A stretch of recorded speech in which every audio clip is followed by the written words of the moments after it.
Hello, Internet. It's wonderful to see you. I have double audio going on because I'm an idiot. All right, Scarlett's already here, and she wants to say hi to. She's booping me in the leg, and she's messing up my mouse. Scarlett. All right, she wants to say hi to you guys. How's everybody this evening? Scarlett's doing wonderful. Hi. God, why are you so excited? You just ate. Are you all fired up? Are you all fired up?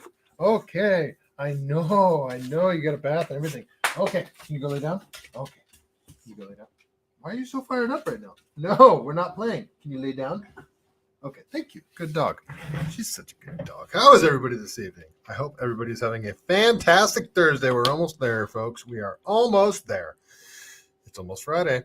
We are gonna do a little different of a show tonight. It's gonna get a little tinfoil tonight, folks. And we're gonna get a little controversial. Rochelle 87, nice to see you. Happy Thursday.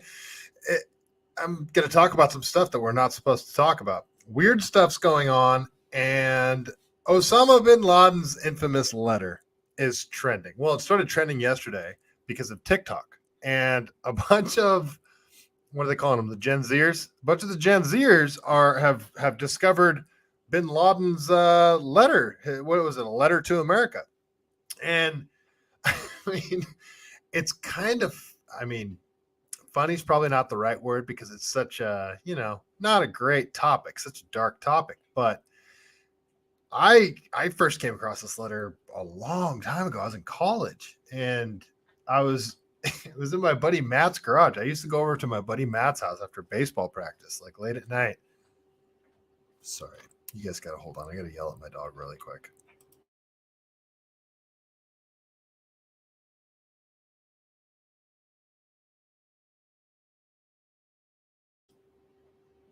So frustrating. Sorry. She wouldn't stop licking her leg. She's being weird. So yeah, I first came across Osama Bin Laden's letter to America way back in the day in college. And it was one of those situations where we're hanging out in my buddy's garage, all smoking weed and getting stoned. And my buddy's like, have you ever heard of Osama Bin Laden's letter to America? I can't even remember who it was. It was one of my stutter buddies. And he read it to all of us. And I don't remember it. Nothing stood out to me. Nothing blew my mind back then. I was super ignorant. I couldn't have told you who lived in Israel and who lives in Palestine. I couldn't tell you where it was on a map. I couldn't have told you where Afghanistan was. I couldn't have told you about any of this stuff. But it's a new day and age, and information flows a lot more better now, I would say. And well, the kids have stumbled across Osama bin Laden's letter, and people are saying that kids are like agreeing with it. And that's not what I'm getting from it. I'm not getting kids agreeing with Osama bin Laden's letter, but let's take a look at what they're talking about, what they're getting into. If you are new here, just join in. If you could give the show a like, thumbs up, retweets, all that stuff always helps. If you'd like to support the show, the best way to do it is on X. There is a little donations button next to my name that you can tap. That is the best way to support. Otherwise, comments, shares, likes, all that good stuff goes a really long way. All right, let's get into some silliness from TikTok, because the kids are not all right. The kids are not all right, folks. They are they're going off into the weeds a little bit. So let's take a look and see what they're saying. I think it's this one.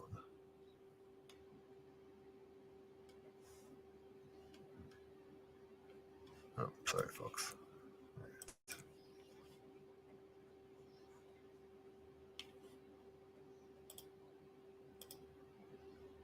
Let's see. All right. So a bunch of these videos are coming around from the interwebs. I'm sure you guys have seen them. A lot of them are being shared a lot. So let's see how people are shocked with Osama bin Laden's letter to America. And then we'll get into it. Deceive you. My voice just wants to leave you.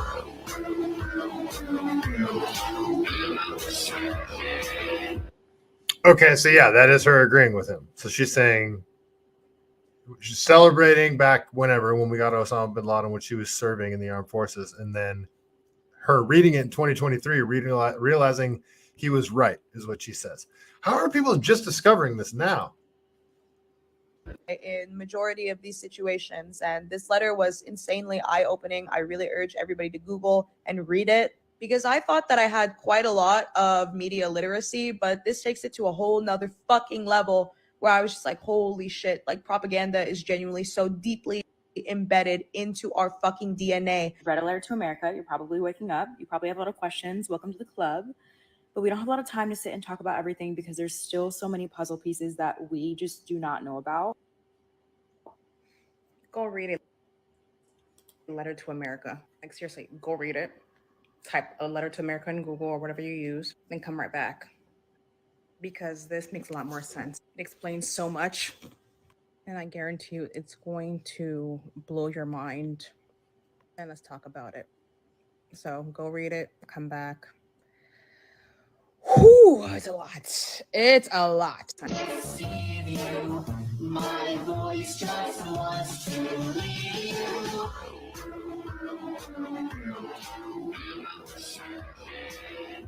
Life does not. So same thing. Another former service member saying, reading it in 2023, realizing he was right. Yeah. Okay. All right. Oh my God. Oh my God. Hey. Are you even paying attention to me right now? I read Osama Bin Laden's letter to America. The way this letter is going viral right now is giving me the greatest sense of relief. These aren't young Gen Zers either. These are people that are my age. If you're Muslim and you've lived in the US since 9/11, you know more truth than the typical citizen. Now it's all coming to light because of Palestine. Hey. Are you even paying attention to me right now? This morning, I read Letter to America, which is Osama Bin Laden's letter to America explaining why he attacked Americans. And I am ashamed to say that I not only have never read this letter, but I didn't even know this letter existed. It's wild, and everyone should read it. If you haven't read it yet, read it. However, be forewarned that this has left. Well, we didn't get to see what she was forewarning about, did we? You guys out there tonight or what? YouTube, you're a little quiet. Rumble folks, Rochelle, I got you out there. I need some more of you guys in the chat. Say hi. I'm feeling a little lonely here. All right, I got another video that I want to show you. So we're gonna read it. We're gonna read Osama Bin Laden's letter to America, and we're gonna get into some of the weirdness that's happening. But all right, so these are some of the younger kids. This girl. I'm finding this encouraging, actually. Not people agreeing with Osama bin Laden, not that, but people questioning the narrative and questioning reality and looking at stuff and trying to come to their own conclusions. So I encourage asking questions. So let's see what this young lady has to say. Okay, so if you don't know what the fuck is going on in the world right now, I'm here to explain to you. Y'all, I'm shaking because I don't know what to do. Like, oh my God. Okay, so Osama Bin Laden came out with a letter to America, and this is just him answering the first question. This is just the first question. This is all information that I gathered from the first question. He asked 2 questions, he answered 1. Hold on. So he says, because you attack us and continue to attack us, you attacked us in Palestine. It brings us both laughter and tears that you're yet tired of repeating your fabricated lies. Mind you, he's talking to America as a whole, okay? Attacked us on a daily basis. Over 30 million civilians have died. Not army people, regular civilians, your mama, your daddy, your grandma, the kids, dead. Okay, so this is what I'm finding encouraging, is that this is somehow put it in perspective for younger kids, what we're doing in other countries and how many people America has murdered. Yeah, in the name of spreading freedom.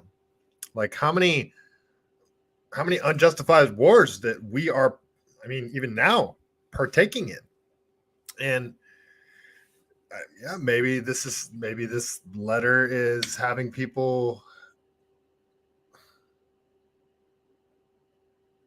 I don't want people agreeing with Osama bin Laden, and that's not what this is. And it's very similar to the Hamas situation.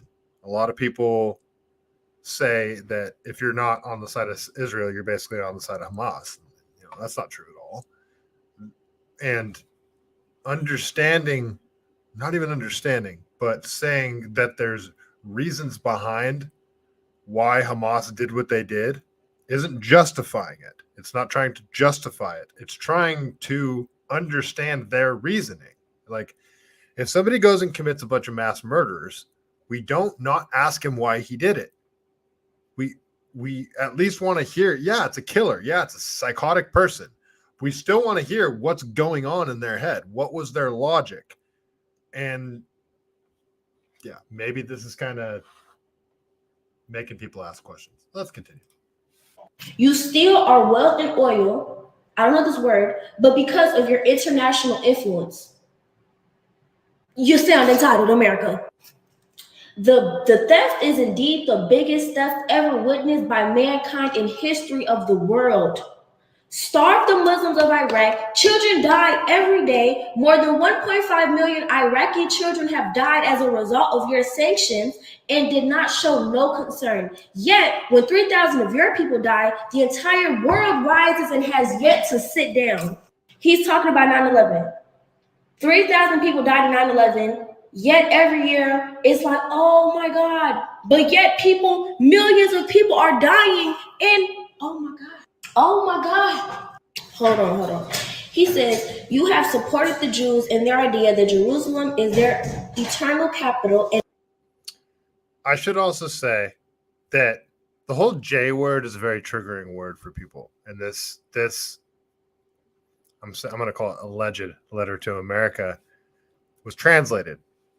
And I don't think, I could be very wrong, but the whole relationship between Muslims and Palestinians and Israelis is very different than saying, like American Christian Jews and American Jews. It's a very different relationship. So when Osama bin Laden says the Jews, it could probably be very easily interchanged with the Israelis, and more talking about the American government and talking about the Israeli government. I'm not trying to, again, I am not siding with Osama bin Laden here at all, but this whole, the Jews trope really turns a lot of people off and makes people just immediately stop listening and call it anti-Semitic. It's, if you say that you have a problem with the Israeli government, is a lot different than saying I have a problem with Jews. It's a very different thing to say. So sort of want to make that clarification. And agreed to move their embassy there. Listen, y'all, with Americans' protection, the Jews are planning to destroy, I don't know what this is. I'll put it right here. More than half a century of attacks. And did y'all know that the tax dollars are given to Israel to help them kill all the people in Palestine? I don't know what to do with this information. Like, I'm going crazy because it's like, what the fuck? Like, I'm not gonna lie, I was little as fuck when 9/11 happened. Okay, so she's having a bit of an existential crisis. So I don't think this girl had any sort of epiphany. She's just starting to realize that the world around her isn't so black and white and not so clear cut and dry. So the weird thing here, let's do one more of these videos of the of this letter to America stuff going viral. Let's just do one more of them really quick. I ask my friends, why did Bin Laden attack America? You know, it is wild how every day I realize more and more how much I really don't know, and how much I don't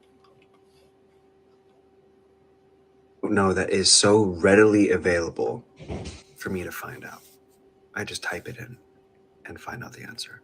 I want you to go back and watch that video. It's a very good video, good commentary. And then I want you to Google, why did Bin Laden attack America? Read the official statements that Bin Laden gave. as to why he did 9/11. Pause this video, go do that, then come back here. Do you feel that intense discomfort kind of twisting your chest? That's you trying to fight the cognitive dissonance you're experiencing right now. You are being radicalized and you're trying to fight it. Sorry, the septum piercing man butt dude is annoying me. Like he's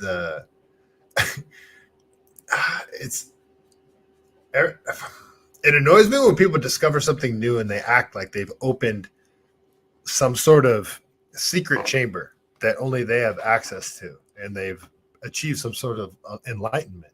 It's no, bro, you just started down a little rabbit hole. You have no idea how deep this thing goes. Don't fight it. Allow yourself to sit in the discomfort of realizing how much we have been lied to, how much we are continuing to be lied to. At the same time, he's right. You know, he's annoying, but he's right. Every day I think, I know how bad the system is. Until I don't. Until I educate myself further. I'm like, oh my fucking God. Sit in the discomfort. Let it change you. And let's continue to educate ourselves and allow this discomfort and anger to drive us. Okay. All right. That's the last. So that's going crazy on TikTok. Everybody apparently is freaking out about this letter to America from Osama Bin Laden. So the weird thing about all of this is, you know, I saw it trending yesterday. That's sort of what sent me down this whole rabbit hole. Let me see something really quick. Let me check and make sure I'm actually streaming live on all the platforms here. Let's see. I appear to be. All right.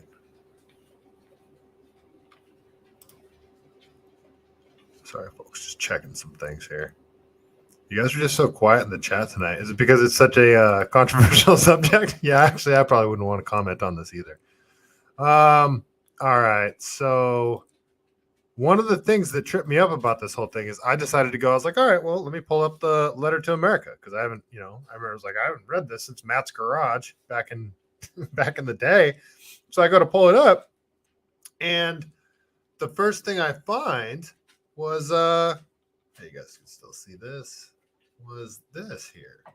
So yesterday, and I posted this yesterday. I say I woke up to this morning, but I wrote this last night. I say letter to America is trending, so I went to pull it up.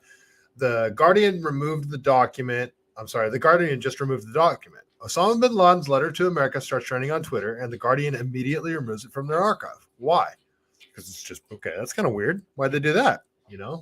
So, but then I wake up, and CNBC wrote a whole article, and they used my tweet. So CNBC came across my stuff today, and they used my tweet. And I apologize, my pit bull is drinking water really loudly.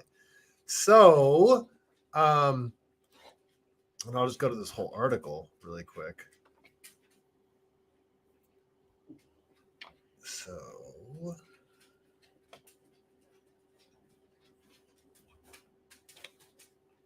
Scarlett, stop it. Go lay down right now. Go lay down. Scarlett, go lay down. Being bad.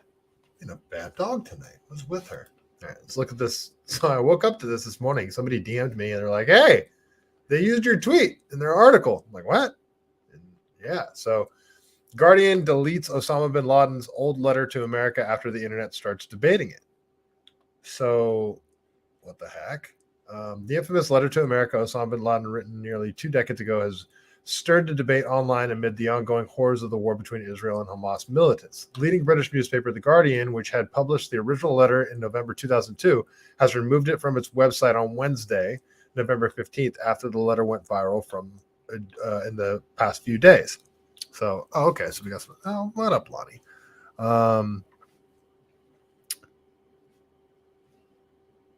What people? I don't know what people you're talking about, Lonnie. The leftists? Let's see. So, yeah, it's just the London Guardian. Just interesting because they're the ones that broke all the Snowden stuff. That was Glenn Greenwald was with them back in the day, and they did the whole.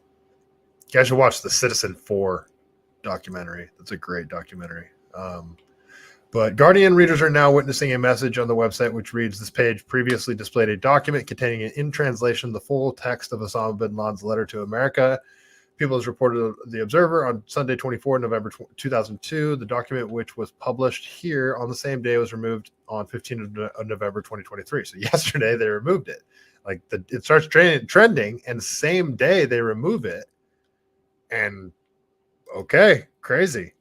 Oh, the TikTok people, they had no yeah, well, it's the same. It's the on the flip side too. All the anti-war people on the right that were super anti-Ukraine war. A bunch of those people are now like super, yeah, boots on the ground, special forces in Gaza. Like it's crazy. It's just this whole thing's divided everybody.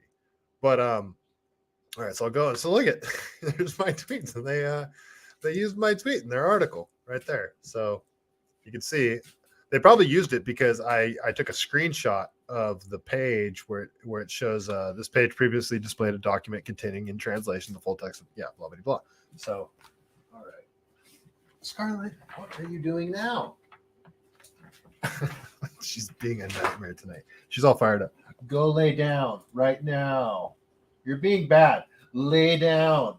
You're ruining the show, Scarlett. Jeez. You guys see her? She's being such a little brat right now. All right. So enough of this one. So yeah. So that's sort of what sent me down this rabbit hole. Was like, all right, why is Letter to America trending?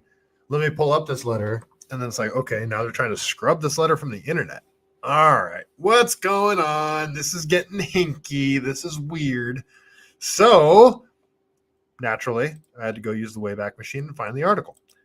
And, well, I started doing that, but somebody sent it to me like immediately. It was nice.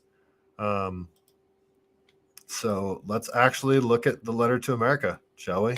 I'm going to read it. It's long. It's like 2 pages. Kind of long, not super long. I've read longer stuff on here, but yeah, we're going to read it, and it's going to suck. I don't want to read this. Because these are Osama bin Laden's words, and I have to say them, and I don't want to. Well, I'm going to say these are allegedly Osama bin Laden's words because I'm going to touch upon all of the theories that are out there. I'm not going to allege that they are part of some conspiracy. I'm just going to say theories that are out there. And there are some theories that this wasn't actually written by Osama bin Laden, that this isn't a real letter, that this was propaganda. So I'll just throw that out there. There are people that say that. I don't know what to believe, but I started to read this letter last night, and then I was like, you know what? It'll probably be better if I just read it because I don't remember what's in it. I really don't. I remember bits and pieces, and but I was a completely different person then, and I didn't know shit. So yeah, I think it'll be better just doing a live reaction type thing. So all right, you guys ready? We're gonna read the Osama bin Laden's letter to America. All right, here it is, and these are Osama bin Laden's words. This is not me endorsing Osama bin Laden's words in any way, shape, or form, though there may be parts of this that I do agree with or acknowledge that are true. That does not mean that I am endorsing in any way what happened on 9/11. And we'll get into that later, but I need that disclaimer. These are Osama bin Laden's words. I do not endorse them. I am simply reading them for educational purposes. Okay, here we go.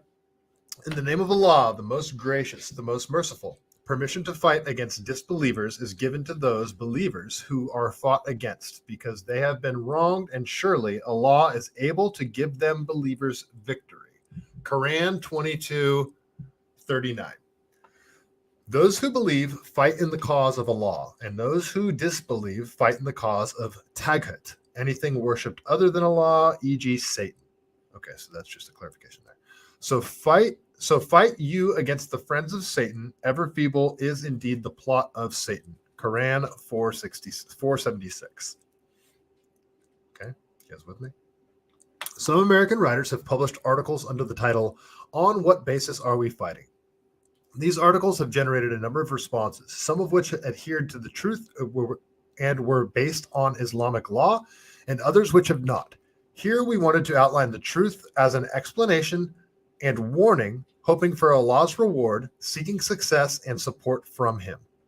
While seeking Allah's help, we form our reply based on 2 questions directed at Americans. So these are the important questions that this girl was referring to. So, Terry Wallace. Okay, so you haven't read it yet either. All right, well, we're about to get into the meat of it. So these are the questions that really freaked this girl out.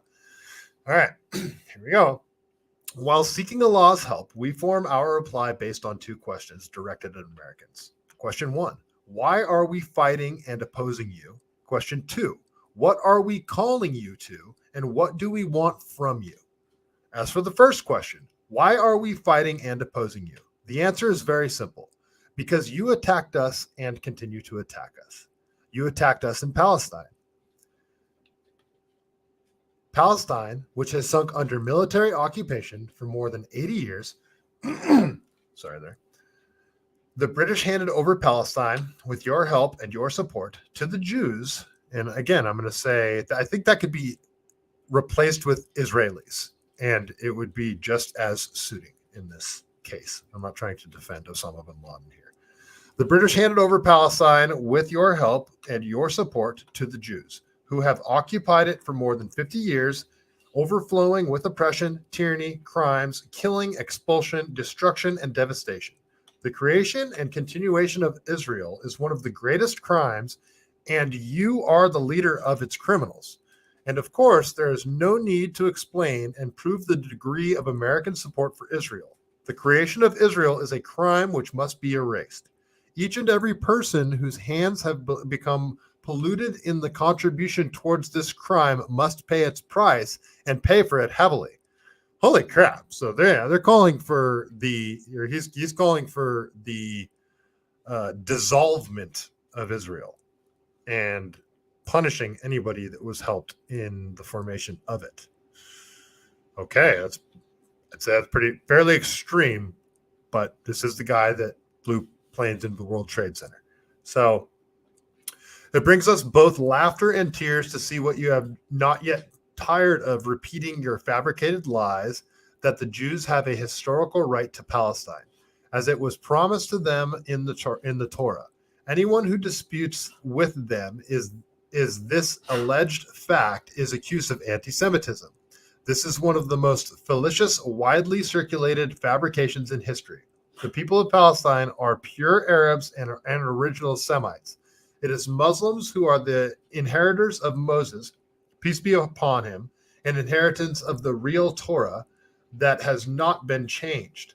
Muslims have in all of the prophets, including Abraham, Moses, Jesus, and Muhammad, peace and blessings of Allah upon them all. The followers of Moses have been promised a right to Palestine in the Torah. Then Muslims are the most worthy of this. Okay, bunch of holy war stuff. When Muslims conquered Palestine and drove out the Romans, Palestine and Jerusalem returned to Islam. The religion of the prophets, peace be upon them.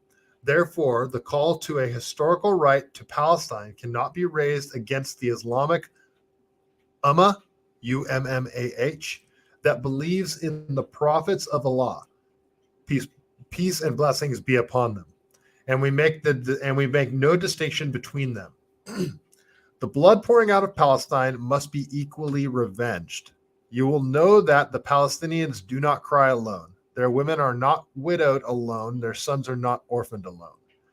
You attacked us in Somalia. You supported the Russian atrocities against us in Chechnya, the Indian oppression against us in Kashmir, and the Jewish aggression against us in Lebanon.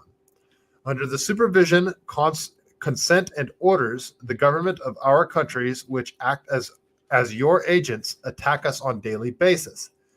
These governments prevent us from establishing the Islamic Sharia using violence and lies to do so.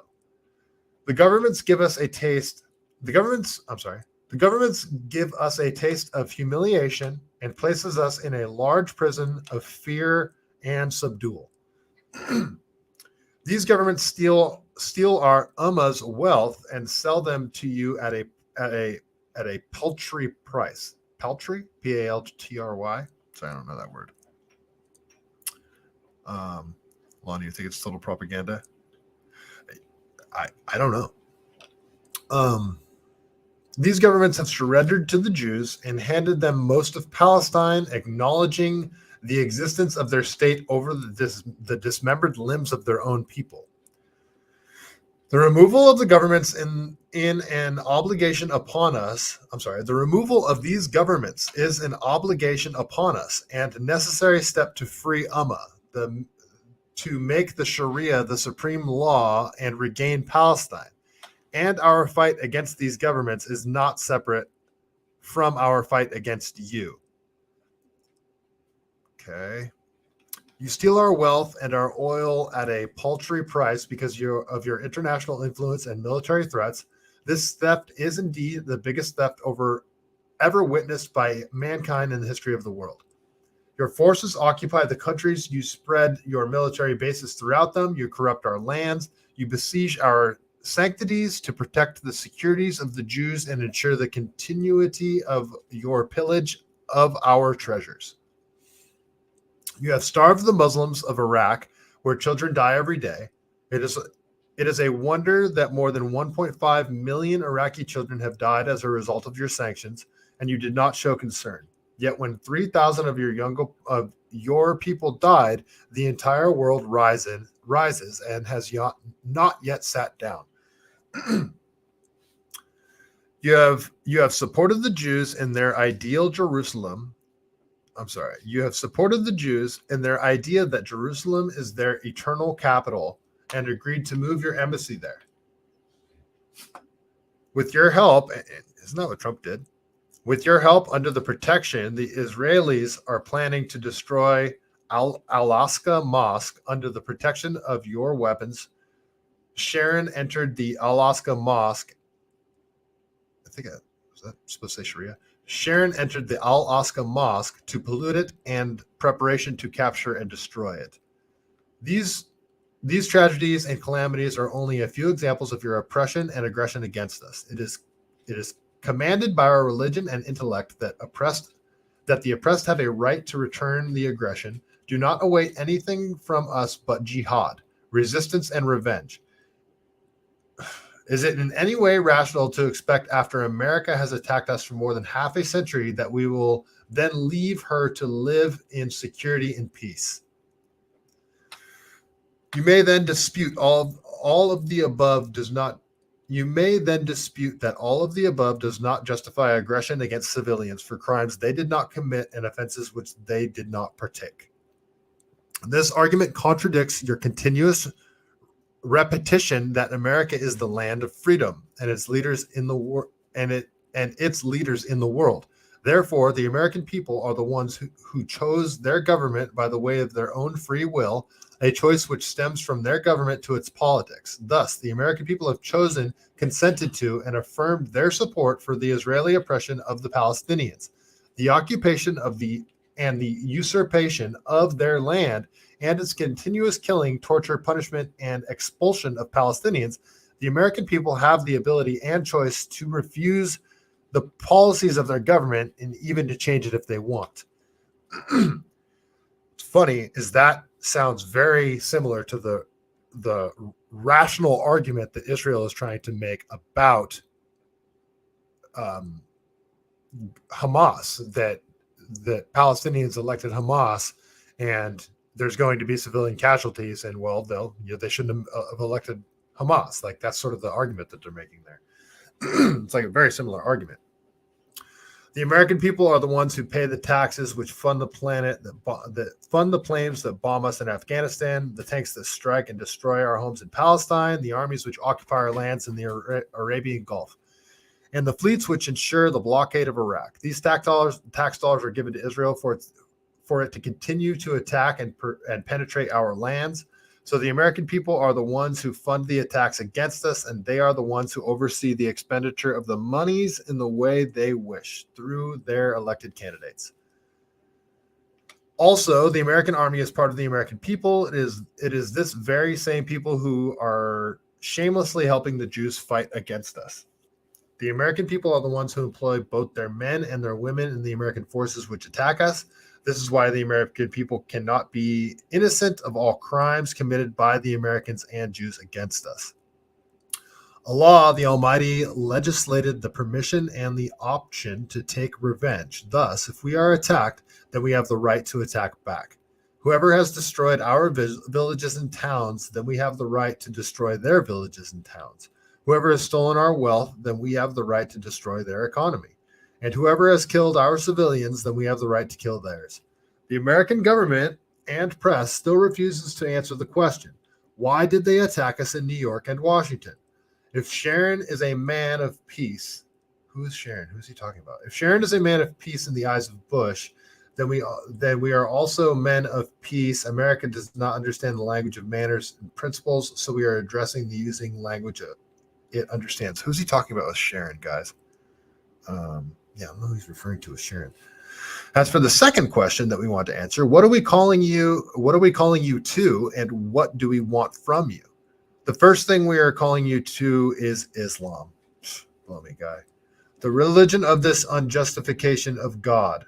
The religion of the unification of God, of freedom from associating partners with him, and rejection of this, of complete love of him, the exalted, of complete submission to his laws, and of the discarding of all opinions, orders, theories, and religions which contradict the religion he sent down to his prophet Muhammad, peace be upon him.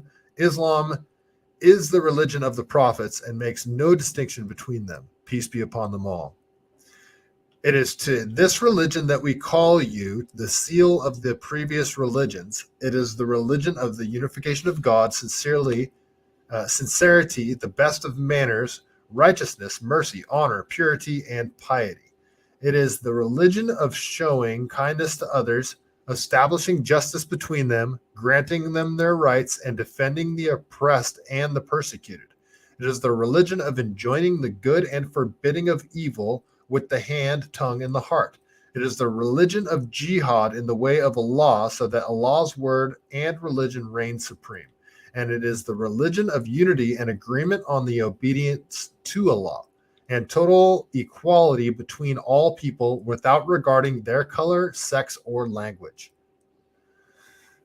Oh boy.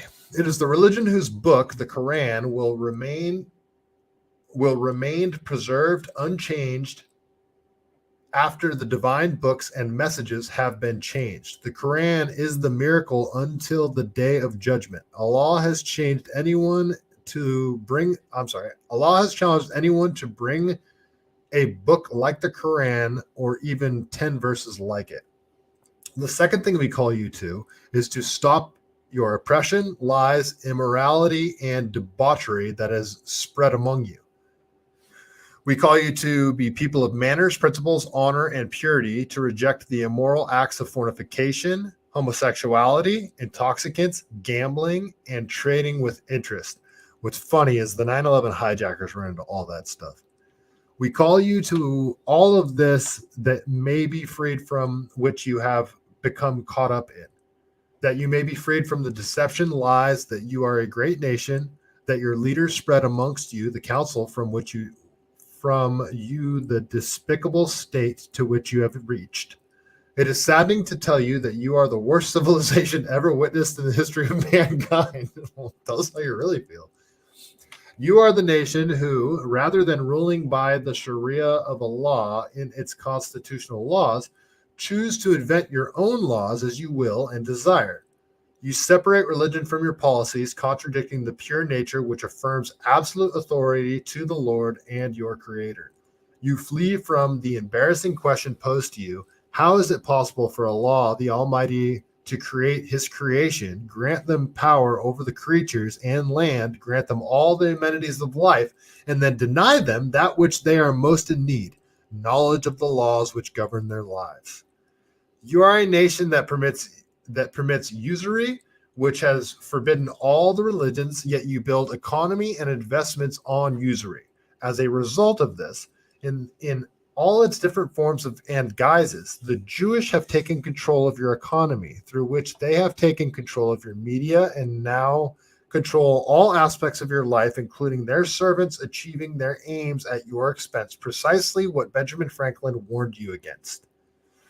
You are a nation that permits the production, trading, and usage of intoxicants. You also permit drugs and only forbid trade of them, even though your nation is the largest consumer of them. You are a nation that permits acts of immorality, and you consider them to be pillars of personal freedom. You have continued to sink down the abyss from level to level until incest has spread amongst you, in the face of which neither your sense of honor nor your laws object. Jeez. Who can forget the President Clinton's immoral acts committed in the Oval Office? After you did not, Monica Lewinsky turned 50 recently, by the way, guys. After that, you did not even bring him to account. Lonnie, I'm starting to think you might be right about this propaganda here. Who can forget your President Clinton immoral acts committed in the Oval Office? After that, you did not even bring him to account, other than he made a mistake, after which everything passed with no punishment. Is there a worse kind of events for which your name will go down in history and remembered by nations? You are a nation that permits gambling in all its forms. The companies practice this as well, resulting in the investments becoming active and the criminals becoming rich. Jeez, this thing is long. Okay, I'm almost done.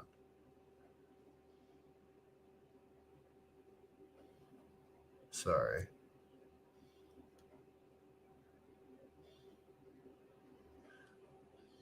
Okay, I think it's okay.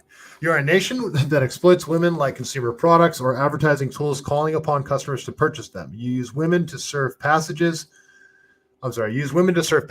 visitors, and strangers to increase the profit margins. You then rant that you support the liberation of women. You are a nation that practices the trade in sex in all forms, directly and indirectly. Giant corporations and establishments are established on this under the name of art, entertainment, tourism, and freedom, and other deceptive names you attribute to it.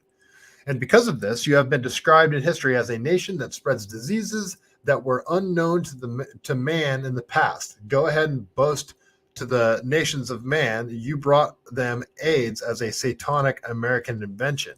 Well, where did AIDS come from? That's an interesting topic, isn't it, right there? Dr. Fauci, maybe we should be talking to you right now.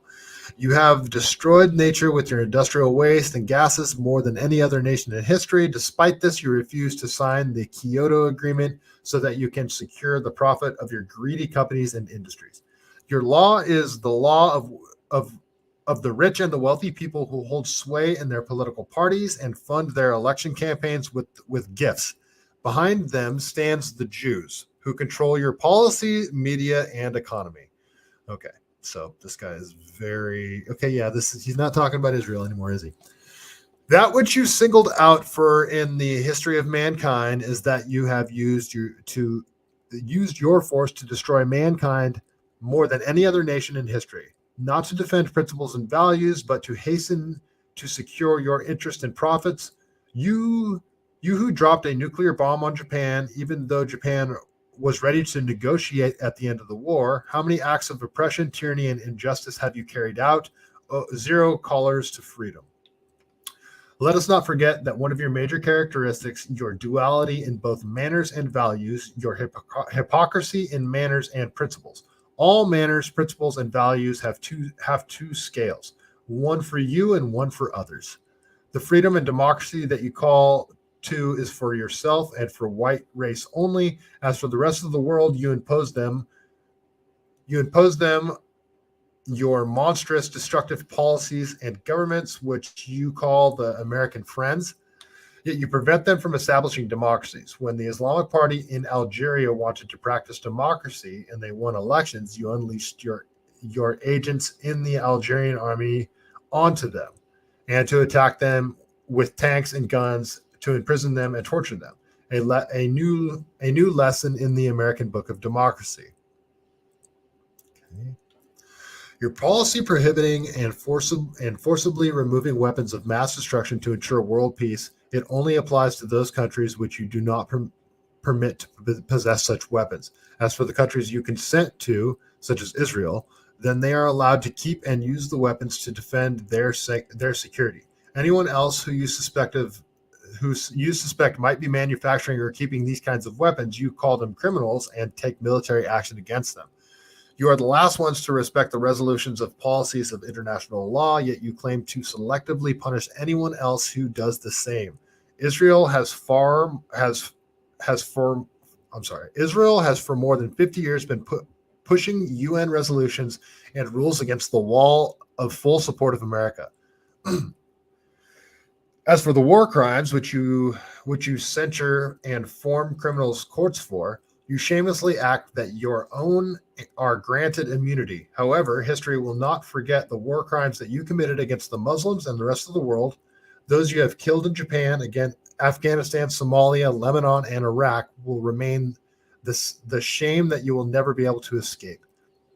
I will suffice to remind you that your latest war crimes in Afghanistan, in which densely populated innocent civilian villages were destroyed, bombs were dropped on mosques, causing the roofs of mosques to come crashing down on the heads of Muslims praying inside.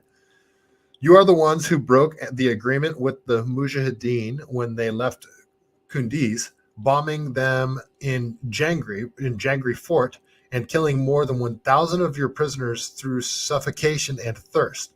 Allah alone knows how many people have died by the torturous hands of you and your agents. Your planes remain in the Afghan skies looking for anyone remotely suspicious. This was before drones.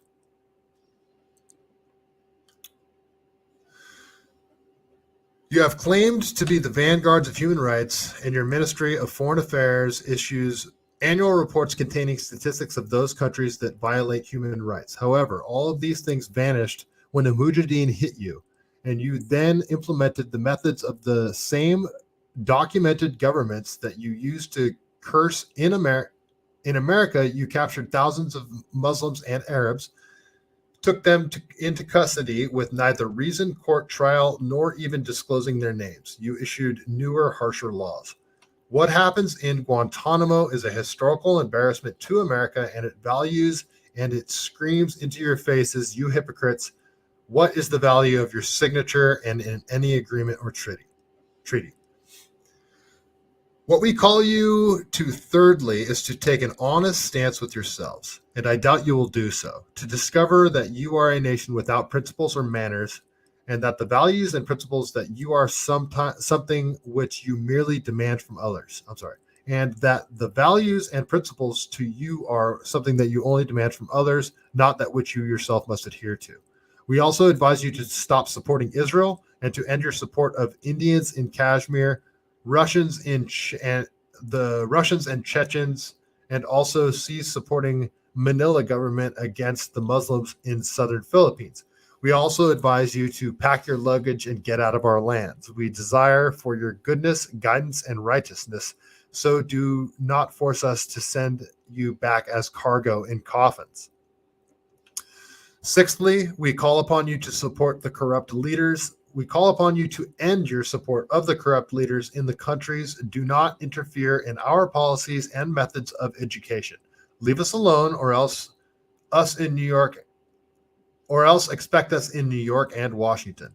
We also call you to deal with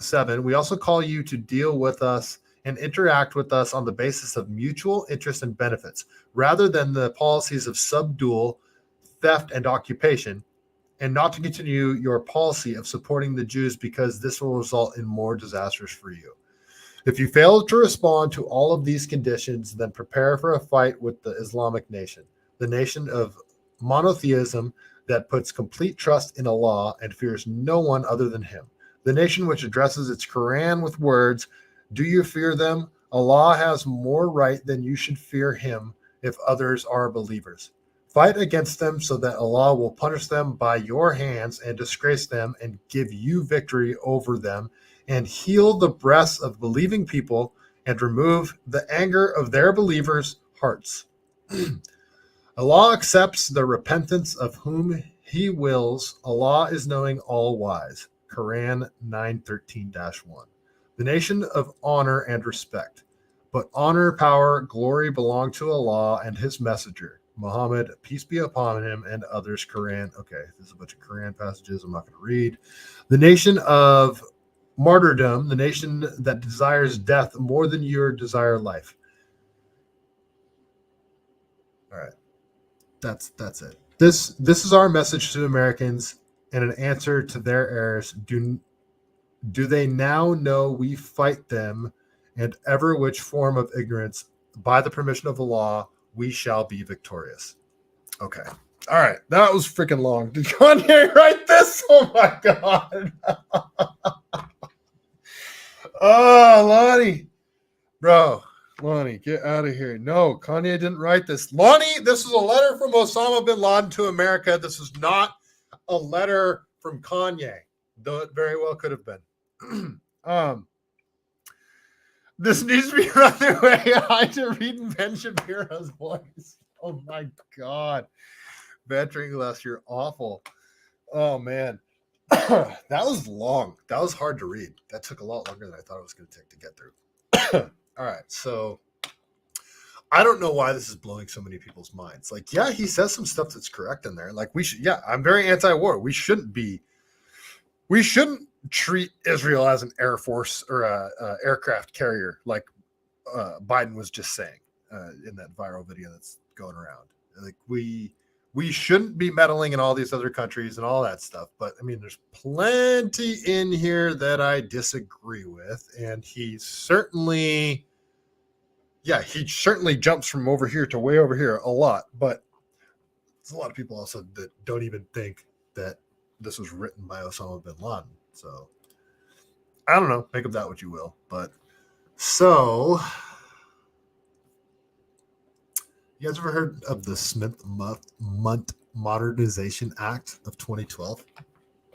So the Smith-Mundt Modernization Act of 2012 amends the United States Information and Educational Exchange Act of 1948 to authorize the Secretary of State and the Broadcasting Board of Governors to provide the preparation and dissemination of information intended for foreign audiences abroad about the United States, including about its people, its history, and the federal government's policies through press, publications, radio, motion pictures, and the internet, and other information media, including social media, and through information centers and instructors.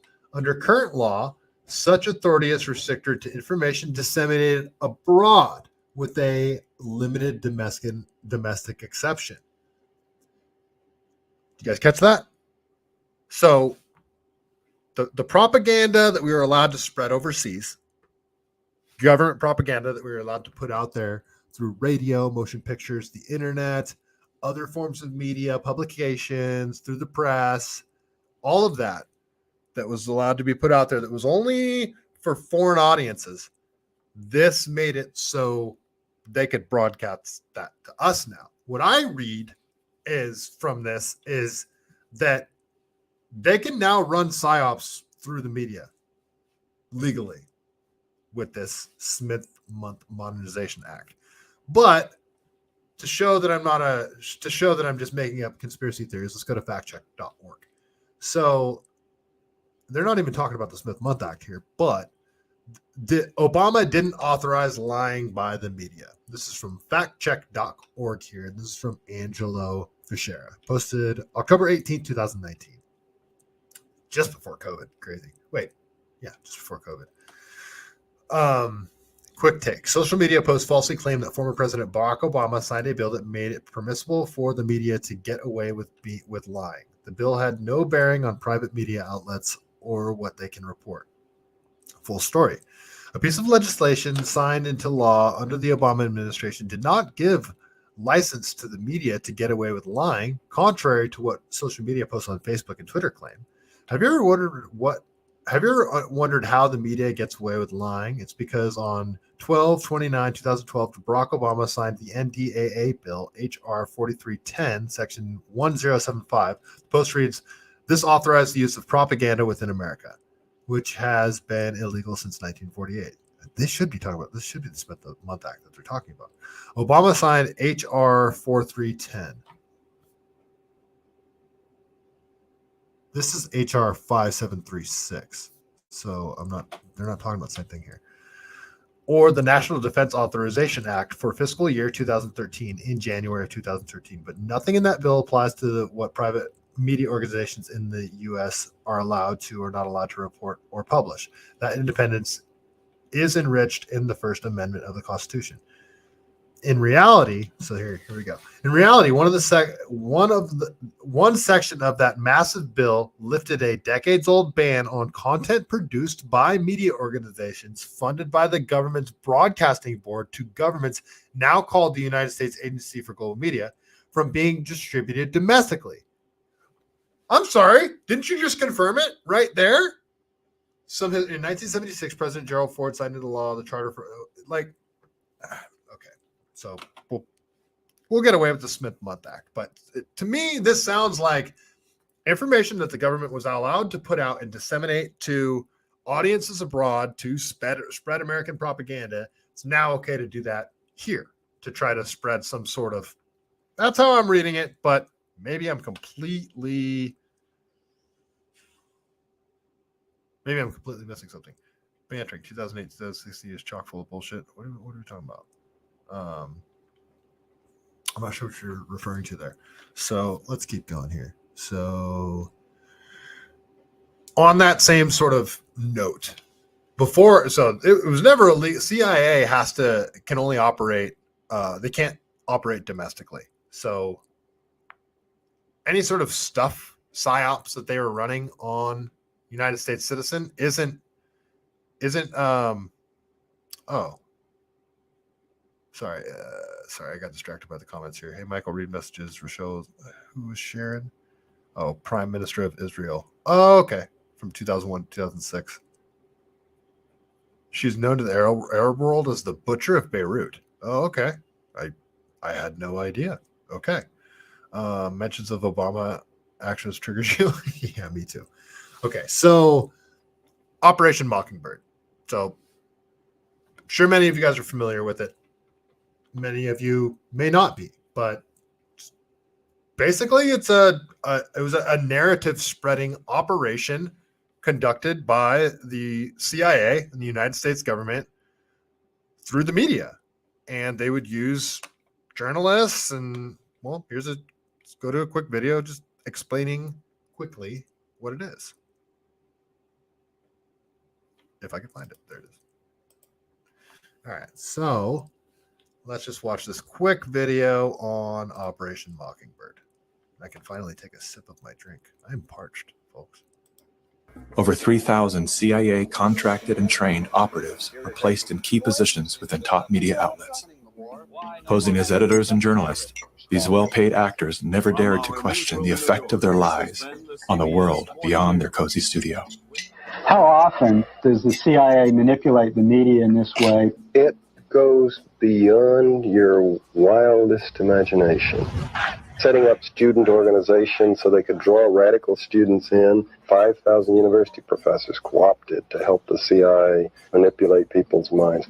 Journalists in the U.S., including big-name journalists, co-opted to function routinely to help the CIA put out stories and biases to the world. As this 1952 CIA memo says, the aim is controlling an individual to the point where he will do our bidding against his will. It's a great. They're obsessed with that.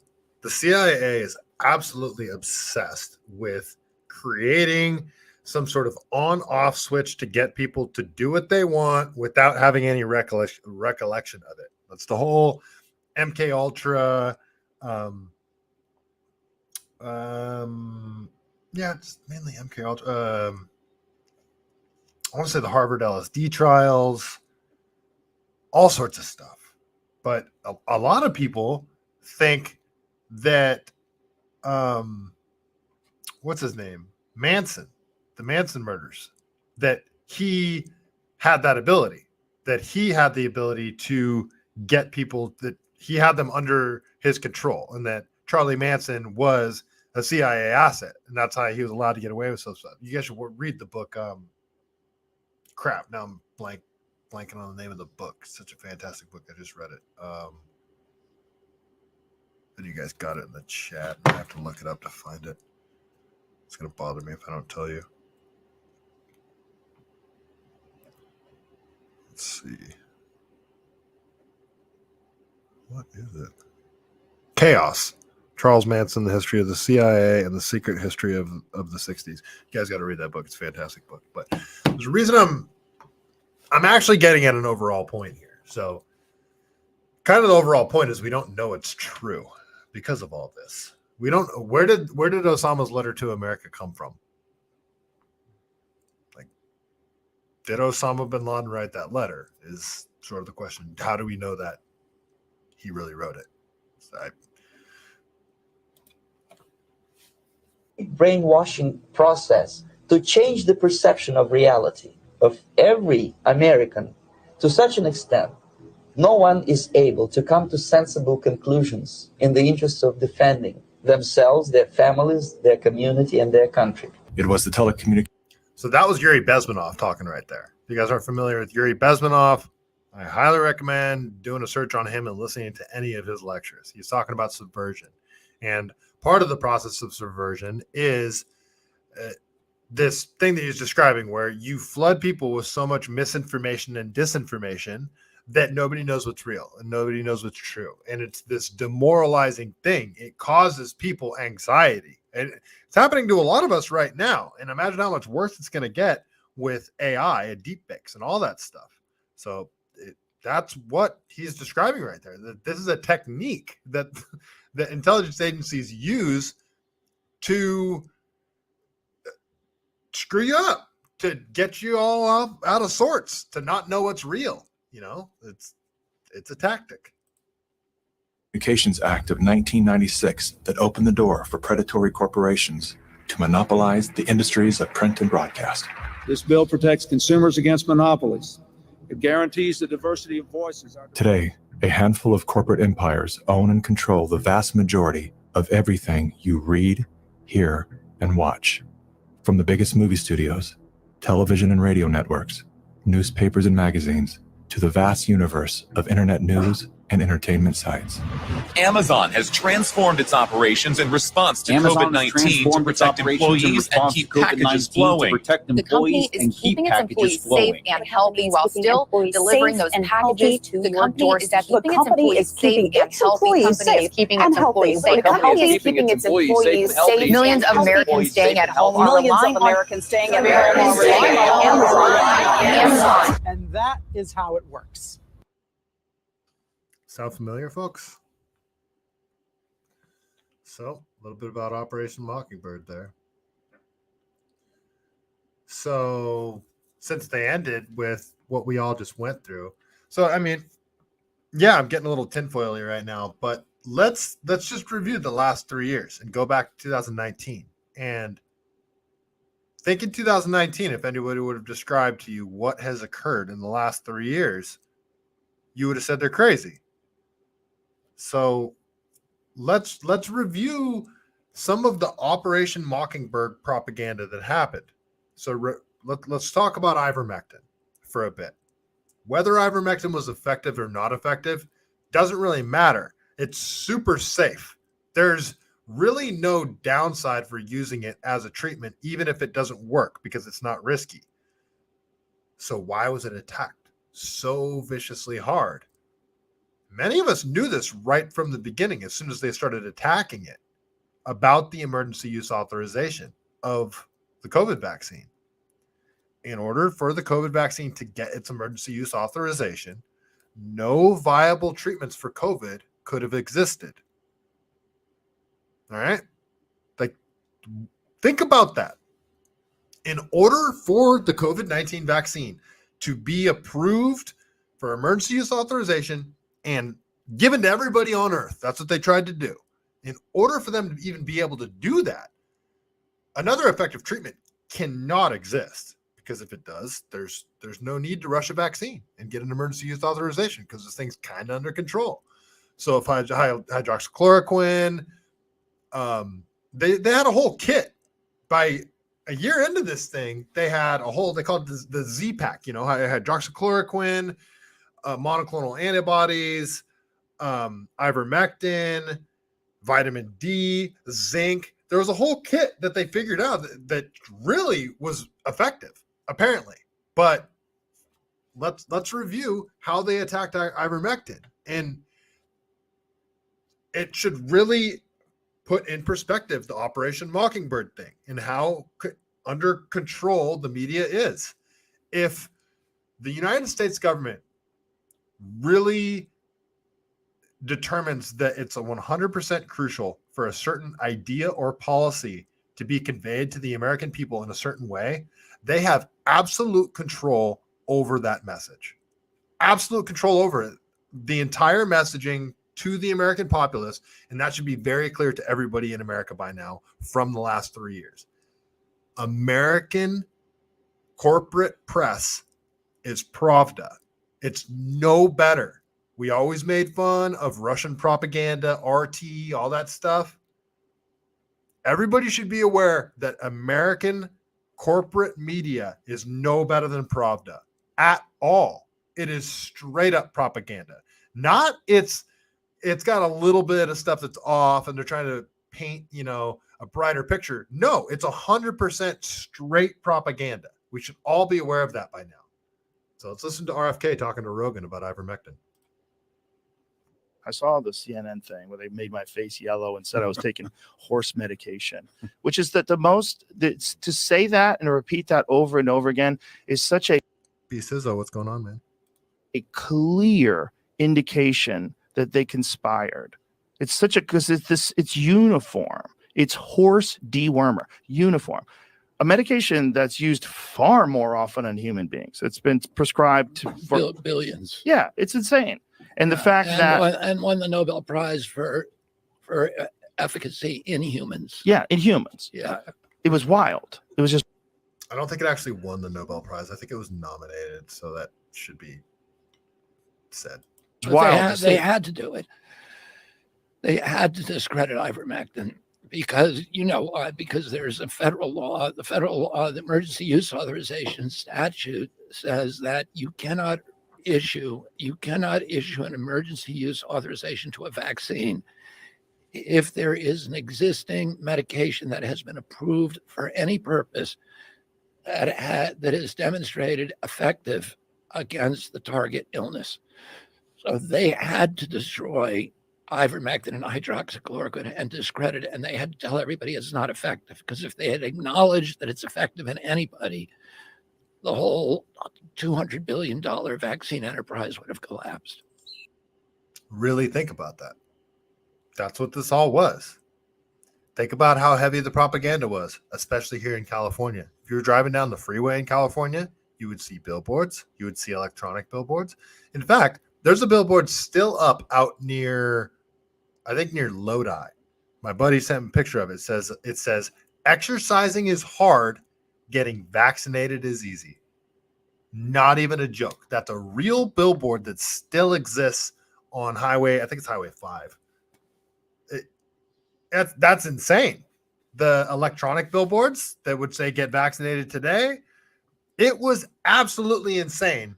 The level of propaganda that was going around the vaccine. Actually, during the time of January 6th, that seems like when the propaganda was the gnarliest about the vaccine. It was around that same time. Because I remember I was working at Apple when the January 6th stuff happened. And I was watching live on my phone. I saw Ashley Babbitt get shot live on my phone. It was crazy. And that day was insane. I remember getting home. And anyway, I won't get too off in the weeds into that one. But yeah, man. All right. So a little bit of Operation Mockingbird. Is the media controlled? So, all right. I think that's all I want to talk about CIA for a little bit. Over 3,000. Okay. So let's hop over and let's talk about another intelligence agency, shall we? Well, before we talk about another intelligence agency, we're going to talk about 9/11 a little bit. Since we are talking about Osama bin Laden, we're going to have to talk about 9/11.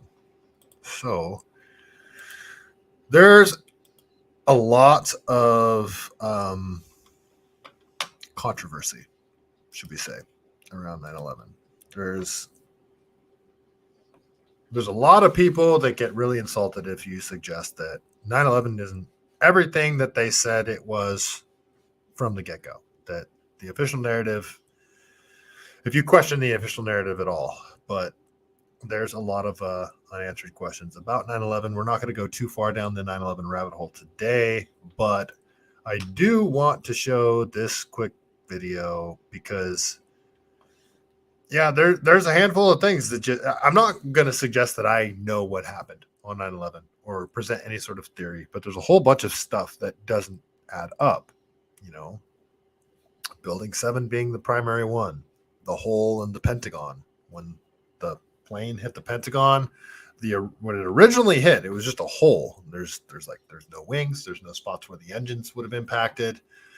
Then there's the pictures of the I-beams that are cut at perfect 45-degree angles. There's the flowing molten metal days and weeks after the buildings collapsed. There's a lot of stuff that doesn't add up. So the main thing is, if you look at Building 7, and you can only come to one of two conclusions about Building 7, that it came down because a bunch of debris from the World Trade Centers fell on it, caught on fire, and it came down.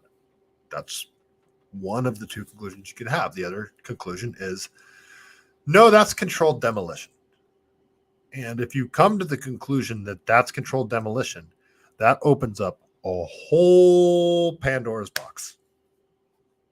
So if it was controlled demolition, then this obviously had to have been a planned thing to demolish Building 7 on 9/11. And if that was the case, then that would mean that they had to have known that the planes were going to impact the World Trade Centers. But they couldn't have known that the buildings were going to come down. So it raises a whole bunch of questions that you have to start asking. And these are very uncomfortable questions because obviously this is the biggest terrorist attack in our nation's history, and a lot of people died that day. So this is it's very insulting to a lot of people to suggest that 9/11 might have been allowed to have happened by the American government. That is a very insulting suggestion to a lot of people. But there's a lot of questions that aren't answered that need to be. So let's watch this quick 2-minute video.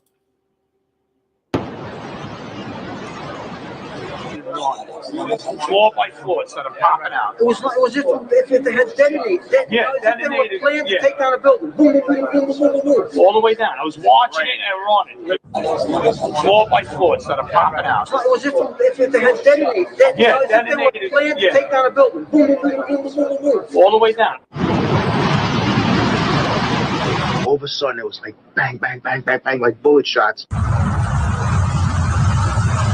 I saw from the corner, boom, boom, boom, boom, boom, boom, boom, boom, boom. Just like 20 straight hits. Just went down. And as the bombs were going, people just started running. And I sat there and watched a few of them explode. And then I just turned around and I just started running for my life because at that point, the World Trade Center was coming right down from the corner. Boom, boom, boom, boom, boom, boom, boom. The whole building just went, oh. And as the bombs were going, people just started running. And I sat there and watched a few of them explode. So one of the things is how far out material is being ejected from these buildings. And a lot of people are saying it's the air pressure. Okay.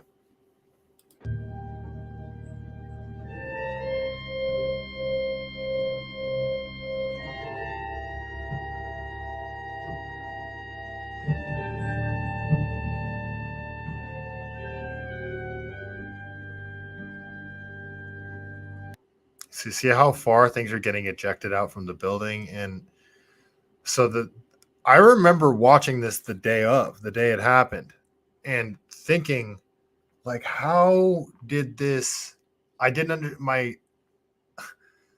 a 17-year-old kid, my brain couldn't understand how this happened. Like, I remember watching it at my buddy's house, ironically, the same house that I was at when our buddy read us the letter to America. I was at the same guy's house, my buddy Matt.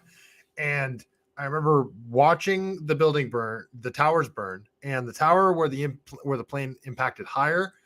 To me, it looked like the top part of the building was going to fall off. That's what I thought was going to happen. Well, before the towers had collapsed, because we're watching this live, I really thought the top of the building was going to fall off. When you saw them collapse in like the pancake fashion. I was just like, how does this even happen? Because this is a giant, fully structural building now, all the way below this. How can all the structure just completely obliterate like that? And they say the pancake theory is what they say, or the pancake effect, where it's the mass from all the floors above. All they have to do is crush one floor at a time, and that's what it's doing. It's like a jackhammer, but that doesn't make sense to me at all. It doesn't make sense to me. None of this makes sense to me. It would stop at a certain point. It wouldn't come down completely uniformly like this. It doesn't make any sense.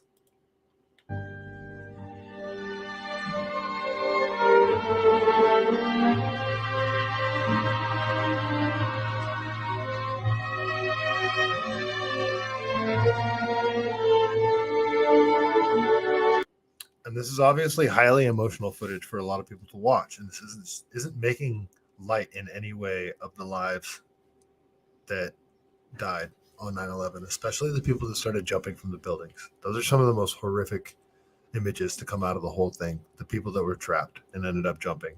It's the most horrific images. People my age, anyone that was alive that can remember 9/11 knows exactly where this was our JFK moment.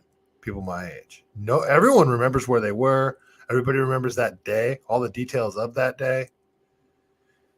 This isn't to make light of it, to question it, to question the official narrative. There was so much that didn't make any sense that we were told. And because there's so much emotion around it, people are scared to ask the questions. But you have to. You look at everything that happened after 9/11. Well, look what it brought in. The wars, the Patriot Act is now being used against J6ers. Just look what it gave America justification to do.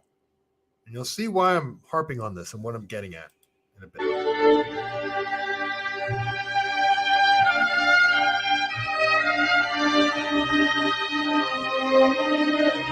Only way that a building can accelerate as it collapses is by having pre-engineered, precisely timed, and precisely placed explosives. In other words, controlled demolition. And there's a term used for this called top-down demolition, because most controlled demolitions, they start from the bottom. But there is a form of demolition called top-down demolition. But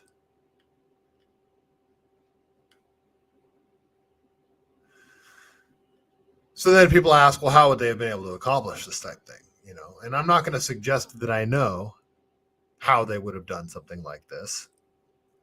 But are you guys aware of the E-Team? You guys heard about the E-Team?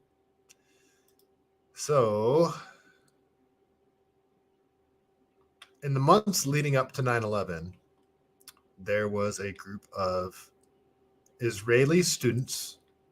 So here's a quick thread on it, and I'll just read it to you guys. Have any questions about these? Have any questions about what these Israeli art students are doing 6 months before 9/11 in the World Trade Center?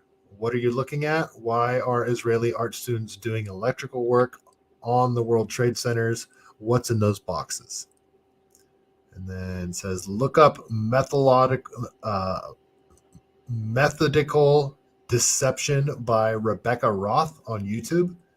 She has 4 books about 9/11. Okay, so this isn't the thread I thought I was pulling up, but these are the pictures she's referring to here. So these are the boxes she's talking about here. This is, the super narrow windows of the World Trade Center. So they have full access here leading up the months too. So this is them looking out the windows. These are those same boxes where it says like BB18. It says on all these boxes, BB18. There's them looking out the window. I don't know what he's circling here in these images. All right. So so if you guys look at this image here, this is the floors that they occupied where they put E-Team in the lights. You guys see this? So those are the floors that they occupied. Right.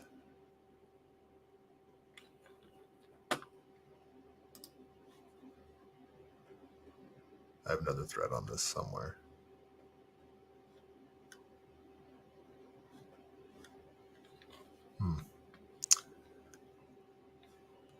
Well, I guess I don't have the image. So, right, the plane impacted right where those floors occupied. Make of that what you will. But so, yeah, they were. Look up the E-Team. Look into all that stuff. It's legit. They had access to all those floors in the months leading up to 9/11. There was other construction and stuff going on leading up to a lot of this information is really hard to find too. This stuff used to be so easy to find on YouTube.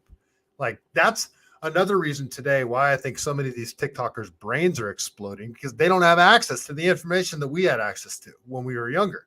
YouTube used to be the Wild West. If you started typing in 9/11 on YouTube back in 2014, oh man, you were going down a rabbit hole. You were going down a serious rabbit hole.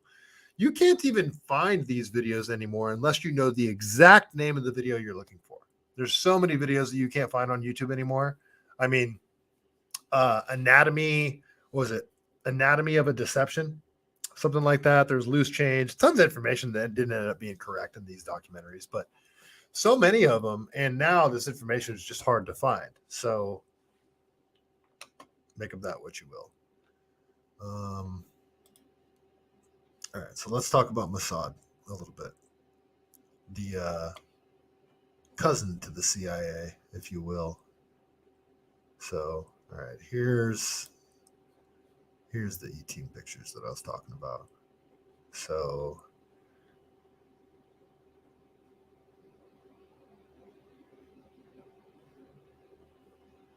there are fuse holders, the BB-88 things, BCISO. That can be used in explosives apparently. That's what those BB-18 boxes were. Well, okay. All right, so here's the picture of the E-Team, right? Where that's the floors they occupied. And then here's where the plane impacted. You guys see that? So E-Team, and this is March 2001. And then here's September 1st, or September 11th, 2001. That's where it impacted. So the exact floors where they were working. So make of that what you will. This is a whole thread on it, though. So thoughts on E-Team, the World Trade Center artists. A large group of artists were given space and construction access to the World Trade Center in the 4 years leading up to 9/11. That's a long time, guys, in the 4 years leading up to 9/11. Actual photos of the E-Team, Israeli World Trade Center artists, and a diagram. Oh, let's look at this diagram here. You guys didn't notice we're going a little long tonight. Whoa. What the heck? They have a whole drawing of the 94th or 91st floor of the World Trade Center Tower 1, and they have the structural beams marked out. Okay. And okay, so what they're circling in these pictures are the rigging harnesses. So I just figured that was for safety because these windows weren't secured somehow. So they had to be, I mean, in construction, if you're working on a floor where you're outside, like you have to be in a harness and stuff like that. So I just figured it was kind of that sort of thing. So that's what they seem to be pointing out in this. More of these BB-18 boxes. All right, so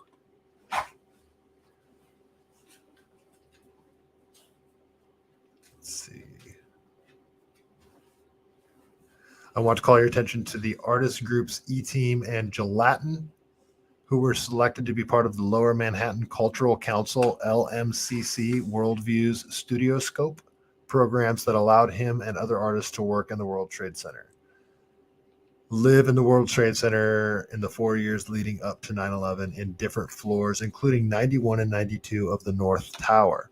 Additionally, they were given 7 days a week construction access to the World Trade Center that allowed them to freely move all sorts of materials in and out of the complex. Okay, and then somebody comments, weird, this whole sketch is very morbid, but hidden military action, that's definitely sus. Oh, okay, that picture that I was showing you guys earlier, the diagram of the 91st floor, that's what she's pointing out here. And where does she see that?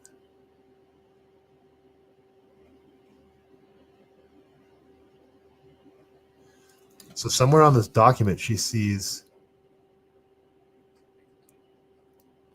hidden military something or other that I just read. Yeah, what the heck? This document, what? This is crazy. This whole sketch, and then the helicopter on the outside. This is crazy. Okay. All right, so who had access to the other tower? And then who had access to... Man, this is going to send me down. I've gone down the World Trade Center rabbit hole for years, and I don't want to do it again, but this is going to make me freaking do it again, isn't it? Okay, so there's that. The access that they had. Okay. Then... do you guys remember...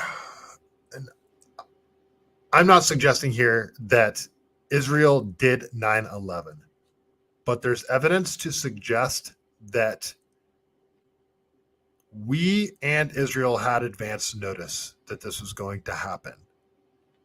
So let's watch this quick video of the... I've talked about this on 2 different streams now. The dancing Israelis on 9/11. The moving van guys, the guys that had the moving truck that were photographed and documented dancing on top of the moving truck, taking pictures with the buildings in the background burning. And then they were arrested and they ended up being tied to Israeli intelligence agencies, Mossad. So let's watch this quick video.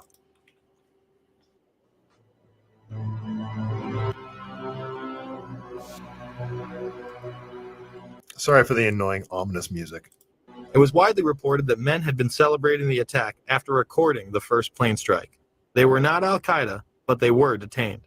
I grabbed my binoculars and I could see the towers from my window. And this is where I'm looking. And all of a sudden, down there, I see this van parked. And I see 3 guys on top of the van. And I could see that they were like happy. They didn't look shocked to me. They didn't look shocked.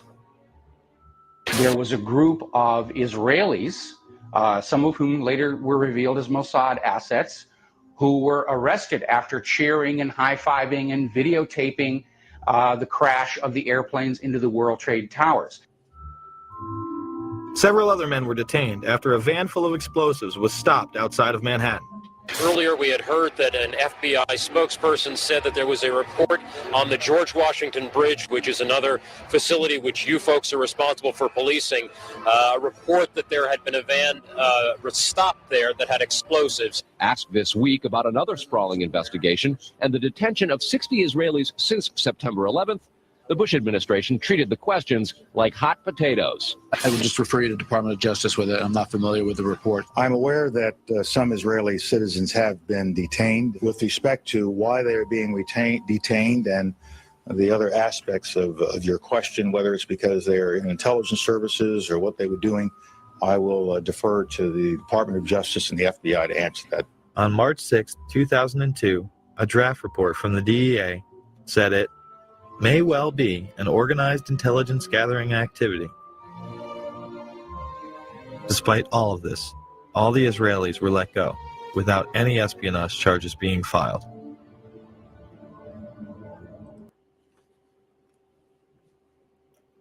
That's actually not the video I wanted to show you. So let me go back to my 9/11 folder really quick. I want to talk. I want to show the actual. Okay, this one. So I want to talk about the actual Israelis on the moving ban. Those guys, and this lady talks about it. It began when this woman was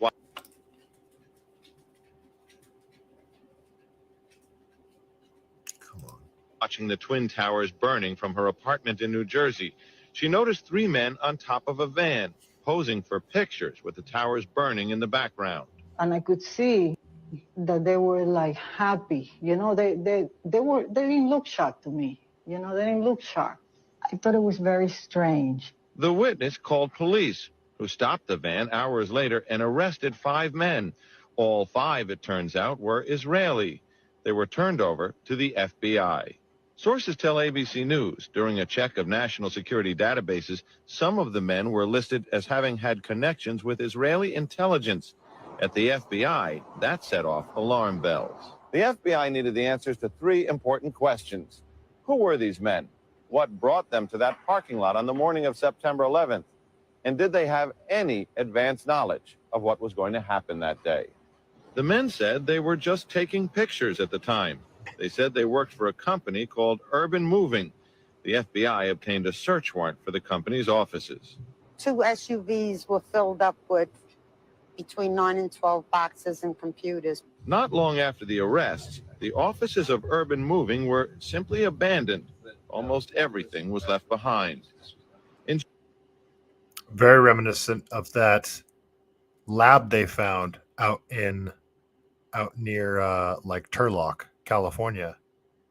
You guys remember that? That CCP lab that they found because they found like an extension cord running out of it, and then it was this giant crazy COVID lab, and then it was just abandoned.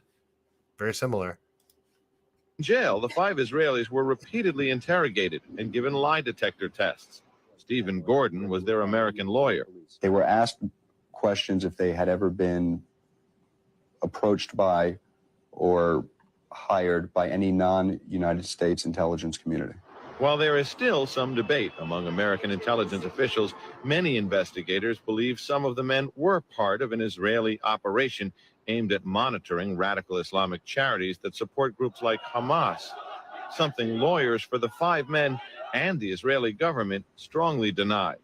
These 5 Israelis were not involved in any intelligence operation in the United States. The story is simply false. In the end, the FBI concluded there was no evidence that any of the 5 men had advance knowledge of the September 11th plot. After 71 days, the 5 Israelis were deported, leaving some ruffled feathers among both U.S. and Israeli officials. All right, so that's enough that I'll play from that video. But the big question with 9/11 is we're supposed to have the most elite intelligence in the world. If somebody even thinks about striking an embassy somewhere else in the world, U.S. intelligence is supposed to know about it within minutes. We're supposed to know everything that's going on.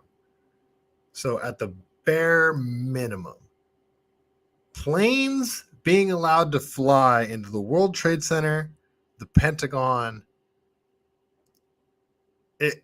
it's unfathomable the type of intelligence breakdown that would have to happen in order for all of the things to work out, in order for the planes to actually impact those towers, not get intercepted. It's almost statistically impossible the type of intelligence breakdown that would have had to have occurred for 9/11 to happen.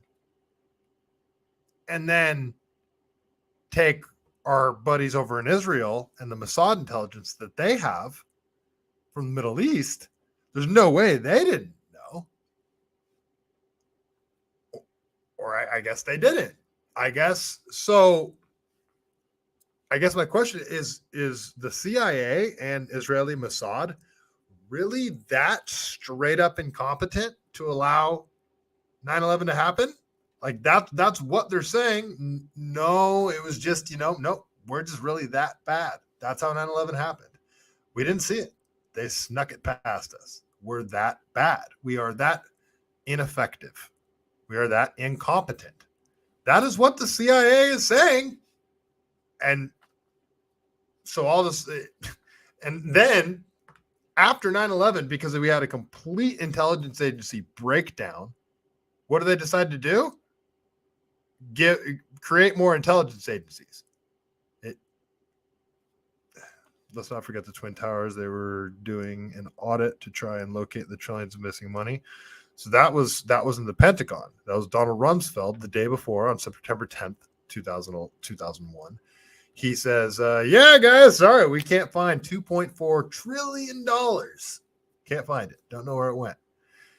And the investigation that they were doing in the Pentagon, where do you think the plane that hit the Pentagon impacted? It's happened to impact the exact offices where they were doing that investigation to find the $2.4 trillion that Donald Rumsfeld announced was missing the day before. So Google saying that didn't happen or something? What? That's funny. Yeah, I think I put something like that on Instagram one time, and they tried to fact check me and say it didn't happen, something like that. But all right, so at the very least, this was the biggest intelligence breakdown in history, right? So why am I bringing all that up? Why am I bringing up CIA, Mossad, Israel's, I'm not going to say involvement, but Israel's sort of not participation. I can't find the right word. Israel was there, and there was some stuff going on 9/11. So we got them having access to those floors in the 4 years before, and then we've got the dancing Israelis and all the other stuff.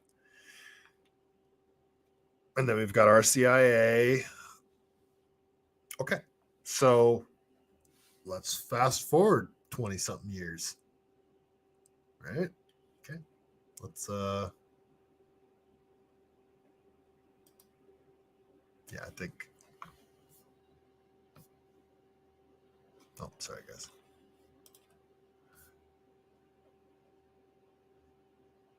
Okay, so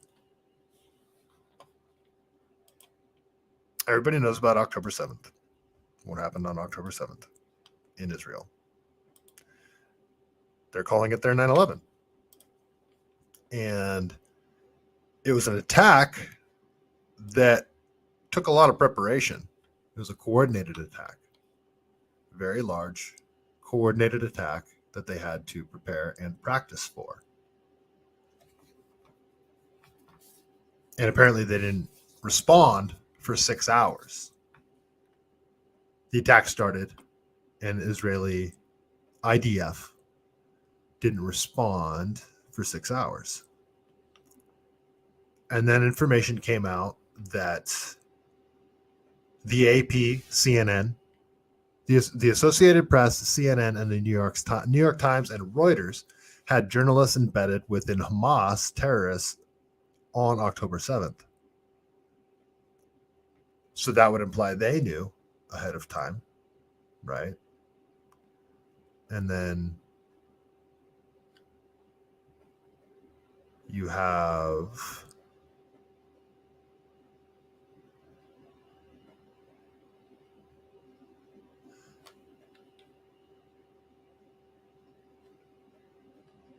well, I think you guys see the point that I'm getting at here, or that I'm alluding to, is that this is the same playbook to me. The October 7th attack is the same playbook as 9/11 to me. How did they not know it was happening? How did they not know this was going to happen? How did you have this big of an intelligence breakdown? Didn't they also receive a warning from Egypt that it was going to happen? And then how did you not respond for 6 hours? How did the Associated Press, CNN, New York Times, and Reuters all know this attack was going to happen and Israeli Mossad didn't? So back to 9/11, very similar question. Wait, if 9/11 was allowed to happen What does that imply? That implies that the United States government would allow thousands of its own people to be slaughtered in order to push some sort of agenda. That's what 9/11 being an inside job would imply. And that is exactly what October 7th, 2023 would imply if it was an inside job. It would imply that Israel would allow that many of its own citizens to be slaughtered in order to justify something. And a lot of people are arguing that they are using it as justification on the world stage to flatten Gaza, completely wipe it off the map, and do to Gaza what they say the Palestinians want to do to them. And many do, from the river to the sea, all of that. I'm not going to say, I'm not on a side here. I want to see kids stop dying, but this, everybody's getting off into the weeds of, is Palestine right? Is Israel right? And I'm going back to the original question of, was this allowed to happen? Like we're all off on, is Israel justified in their response to the Hamas attack? And we're completely bypassing the question, wait, didn't Israel fund Hamas? And how did they not have this intelligence beforehand when the Associated Press, CNN, Reuters, or whoever it said, had access to it? How did they know and Mossad didn't? We're just completely bypassing that question because it really changes everything. If Israel knew this attack was going to happen and they allowed it to happen, then everything that's happening in Gaza right now, I mean, it's a war crime any way you cut it, in my opinion. The indiscriminate bombing is a war crime from everything that I'm seeing coming out of there. But think about if they allowed their own people to be slaughtered and then they're going and slaughtering the other people. Yeah, this is where the tinfoil is needed. This is what I'm alluding to, and I'm not the first person to allude to this. Charlie Kirk, somebody that is very pro-Israel, came out on Patrick Bet-David and said this. This isn't some super far-fetched conspiracy. To me, this is like a half-cocked, half-baked, shitty 9/11. This is like a shitty false flag that is not nearly well thought out and well done. And now we have the internet, so it's much harder to pull this shit. But let's listen to what Charlie Kirk had to say, because I'm not the only one that thinks this. I'm not the only one that is asking this question. How did these guys not know this was taking place? So I've been to Israel many times. The whole country is a fortress. When I first heard this story, I still had the same gut instinct that I did initially. I find this very hard to believe. I've been to that Gaza border. You cannot go 10 feet without running into a 19-year-old with an AR-15 or an automatic machine gun that is an IDF soldier, right? The whole country is surveilled. And so let me just kind of go through this. We don't talk about Israeli politics very often, and most Americans don't know this. The last 9 months, Israel was on the brink of civil war. It's not an exaggeration. This judicial stuff, there were hundreds of thousands of Israelis taking to the streets because Bibi Netanyahu was basically redefining the Israeli constitution. That's not an exaggeration, right? He said the judicial branch has too much power. There were protests planned this week against Netanyahu, where they anticipated tens of thousands of people to take to the streets. That's all gone, Patrick. Netanyahu now has an emergency government and a mandate to lead. I'm not willing to go so far that saying that Netanyahu knew or there was intelligence here, but I think some questions need to be asked. Was there a stand down order? Was there a stand down order? 6 hours? I don't believe it. Israel's the size of New Jersey. When I took a helicopter ride from Jerusalem to the Gaza border, it's 45 minutes. Wow. 6 hours. They're live streaming the killing of Jews. Did somebody in the government say stand down? That is a legitimate non-conspiracy question.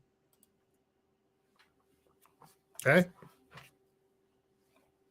Like the stuff that would be called absurd and you're a conspiracy theorist and you're anti-Semitic, all that stuff, all those tropes are losing their edge. They're not working anymore. The anti-Semitic crap isn't working. And I used to be very afraid to touch any of this crap because I didn't want to be called anti-Semitic, and I was, yeah. Most people don't. Most people don't want to, and it took a long time for it to click for me that the Israeli government is that, a government, just like any other government. They're probably evil and corrupt. And questioning another government can't be called anti-Semitic. I actually want to very clearly say that if you are a Jew and you don't wish any ill will upon me, and you just want to live your life and do the best, I love you. If you are a Muslim and you wish no ill will upon me and you just want to live your best life and you wish the best for me, I love you. Let's go trail running. Let's go shooting. Let's hang out with our dogs. Like, I will be friends with anyone.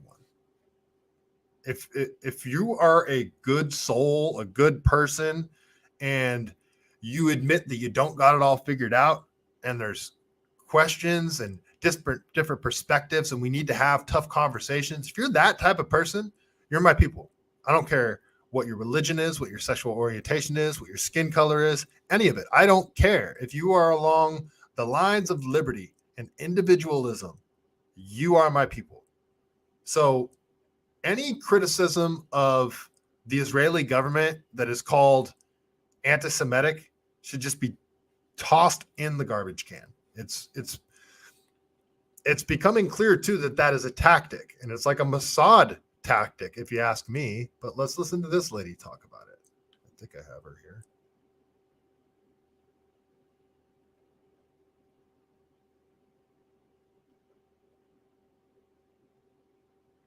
So, yeah, let's quick clip from Layla Gray over here on Twitter. I was researching the Mossad. Impressive. No big deal. And I found this really interesting clip. Expressed policies of the Israeli government. People here are called anti-Semitic. What is your response? It's a trick. We always use it. When in this country people are criticizing Israel, then they are anti-Semitic. They are not ready to hear criticism. And it's very easy to blame people who criticize certain acts of the Israeli government as anti-Semitics, and to bring up the Holocaust and the suffering of the Jewish people, and that justify everything we do to the Palestinians. I would say this is probably one of the worst propaganda tactics I've ever seen. Exploiting real tragedy, it's even low for a propagandist, honestly. So, I mean, what she's describing there, she's just using emotional manipulation to get people to stop asking questions. You know, if you call somebody anti-Semitic and you get really mad, you talk about how my family was killed, like, you know, that's going to get people to back off and shut up real quick. It's a tactic, and sure seems like it's working.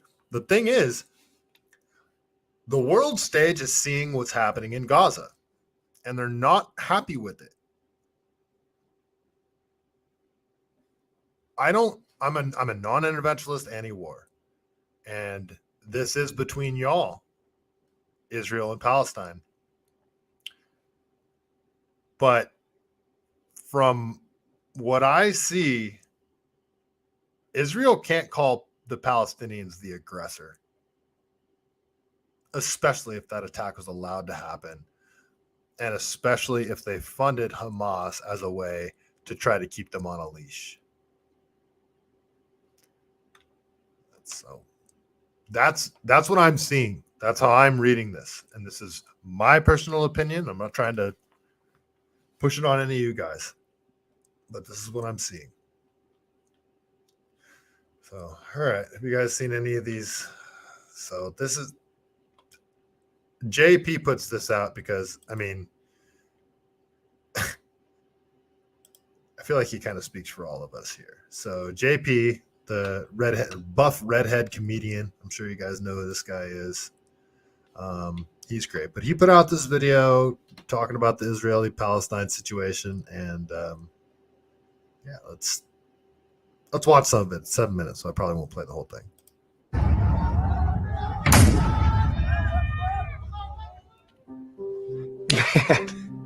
I think we're in the brink of World War III. I'm very happy for the military-industrial complex. This is great for them. They deserve it. A lot of people are going to die. Yeah. What are your thoughts on the whole Israel versus Palestine thing? I'm pro-war. I'm just pro-war. That's what's most important to me. What about you?